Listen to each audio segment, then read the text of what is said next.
So this is a summary of what's being emitted during alpha, beta, and gamma decay. So for the alpha decay, we're throwing out a helium nucleus. Not just any helium nucleus, but a very energetic one. We're talking about energies of around mega electron volts. Beta particles are actually electrons. Again, not just any electrons, but very energetic electrons, whose energy is of the orders of mega electron volts. The so-called gamma ray is actually a gamma photon, or if you prefer to think of it as a wave, then it's an EM wave with a very high frequency. Mass-wise, the alpha particle is a helium-4 nucleus, so its mass is about 4U. The beta particle is just an electron, so that's the mass of an electron. The gamma radiation is actually an EM radiation, so it has zero mass, exactly zero mass. Charge-wise, the alpha particle contains 2 protons, so it has a charge of positive 2e. The beta particle is just an electron, so it has a charge of negative 1e. Gamma radiation is not charged, yeah? So it has zero charge. Speed-wise, the alpha particles do travel at quite a high speed, but this is nothing compared to beta particles, who can travel at close to the speed of light. As for gamma photons, they travel at exactly the speed of light because they are light. Now, if you have a radiation source, how do you identify the type of radiation? Well, one way to do it is to pass them through an electric field. So let's say we have 2 parallel plates with the positive plate here and the negative plate here. If the radiation deviates towards the negative plate, it could be the alpha particle. If it deviates towards the positive plate, it could be the beta particles. If it travels straight on, it's probably the gamma radiation. Now in diagrams like this, we will always show the beta particles undergoing much larger deviation than the alpha particle. This kind of makes sense because the acceleration is just the electric force divided by the mass. The alpha particles has twice the charge as beta particles, but its mass is thousands of times larger. So the alpha particles will always experience a smaller acceleration, and therefore the deviation is not quite as steep as the beta particles. Besides the electric field, we can also pass them through a magnetic field. So in a magnetic field, the magnetic force will cause beta particles to travel along a circular arc. Use Fleming's left-hand rule to convince yourself that it should be going this way. Because if they are beta particles, they'll be going the other way. What about gamma radiation? Because they are not charged, they will not experience any magnetic force and should just travel straight. Again, in diagrams like this, the beta particles are always shown to have a much smaller radius of circular motion.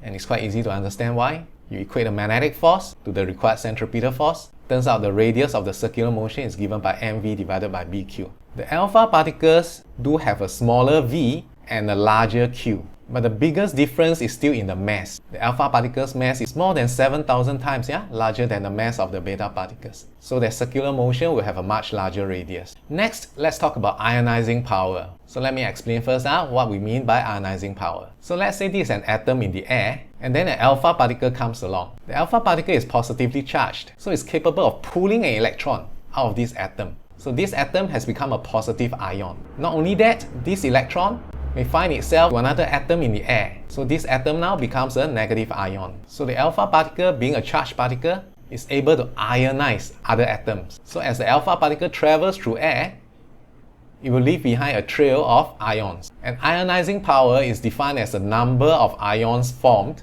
per unit distance. Let's compare the ionizing power of the alpha, beta, and gamma radiation. The alpha particles have very strong ionizing power. Typically, they can produce 100,000 ions for every millimeter they travel through. The beta particles are negatively charged, so the electric field can also bump out electrons from other atoms. So they are also ionizing, but compared to the alpha particles, not as strong. Why is that so? You may think that because electrons have only the charge of 1e, whereas alpha particle has a charge of 2e. Well, that's true, but the main reason is actually because beta particles are traveling too fast. Let's compare a beta particle that's traveling at 10 times the speed as an alpha particle. If you're traveling at 10 times the speed, the time you spend traveling every mm is 10 times shorter. So the chance of you knocking out electrons from atoms is also smaller, isn't it? The alpha particles, because they move much more slowly, they can form more ions per unit distance. What about gamma radiation? They are not charged, you know. So because they are not charged, they are only weakly ionizing. You may ask, why not zero? Well, because there's a chance that this gamma photon will hit an electron in the atom directly and throw it out of the atom. Very similar to photoelectric effect, yeah?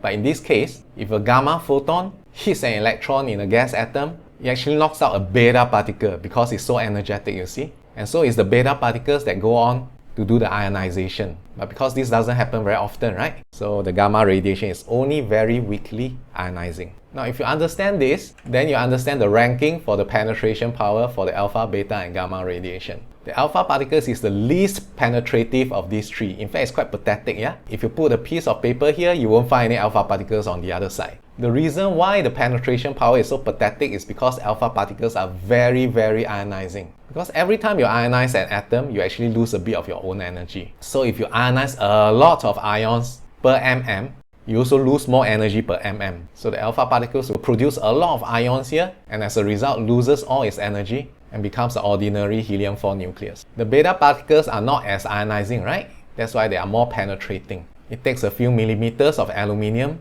to exhaust the energy of beta particles. Gamma radiation are basically unstoppable because they hardly interact with anybody, right? They just pass right through. If you want to shield yourself from gamma radiation, you have to wear lead suits, a few cm thick. And even then, the gamma radiation is not completely cut off. Alright, that's the quick introduction to alpha, beta, and gamma radiation. See you in the next video. Ta-ta!